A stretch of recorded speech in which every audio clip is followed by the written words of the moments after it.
मी गवारीची शेंग घेतलेली आहे, अशी निवडून घेतलेले आहेत. आता हे कवळ्या आहेत. आता इथं गॅसची आच वाढवून डाग पडेपर्यंत गवारी शेंगा भाजून घेऊ आपण. आता इथं गवारी शेंगा व्यवस्थित अशा भाजून झालेल्या आहेत. गॅसची आच कमी करायची. एकदम असे त्यावर डाग पडलेले आहेत. तिथं तेल टाकायचं नाही. तेल टाकल्यानंतर थोडंसं परतून घ्यायचं. आता इथं शेंगदाणे भाजून त्याचा कूट केलेला भाजलेला शेंगदाण्याचा कूट आवडीनुसार टाकायचा. चवीनुसार मीठ टाकायचं. मीठ आणि शेंगदाण्याचा कूट टाकल्यानंतर परतून घ्यायचं थोडंसं.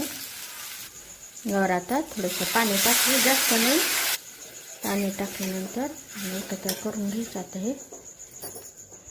आता इथं तुमच्या शेंगा जशा असतात त्यानुसार पाणी टाकायचं. आता पाणी टाकल्यानंतर गॅसची आच कमी ठेवून 2 मिनिटं झाकून ठेवायचं.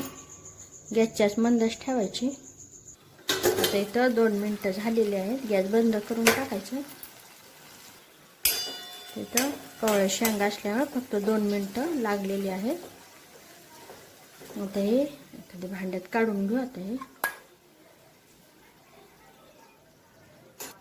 आता इथं पळीत तेल घेतलेले 2 चमचे. आता कडकडीत गरम करून घ्यायचं.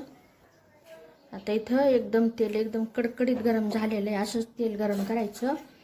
आता इथं लसणाच्या पाकळ्या एकदम ओबडधोबड अशा बारीक करून घेतलेल्या त्या टाकायच्या. छान असा रंग आला की लगेच लाल मिरचीची पूड टाकायची.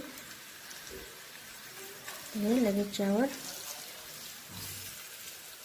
एकदम असा चरचरीत आवाज झाला पाहिजे. पहा, ही तयार झाली खमंग अशा फोडणीची चरचरीत भाजी. तर आपण भुरक्यातील गवार शेंगा म्हणू शकतो. तर भुरका चटणीतली तर नक्कीच बनवा.